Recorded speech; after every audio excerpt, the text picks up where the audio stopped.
त्याला येऊन मिळतात तेव्हा तो नदीचा प्रवाह सुरू राहतो. ही प्रमाण मराठी म्हणजे ती मुख्य नदी आहे. हे झरे आहेत म्हणजे या वेगवेगळ्या बोली आहेत. या बोलींनाच आपण जर नाकारलं तर ती नदी आटायला वेळ लागेल का? भाषा संपुष्टात यायला वेळ लागणार नाही.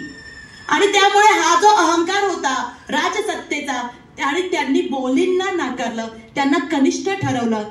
खरं तर भाषा शास्त्रज्ञ सांगतात भाषा शुद्ध अशुद्ध असं काही नसतं. आणि पाणीवरून चिडवणारे हिणवणारे बऱ्याचदा आगरी बोलीत बोलणारे ळच्या ऐवजी ल उच्चार करतात, त्याच्यावरून त्यांना हिणवणारे असतात.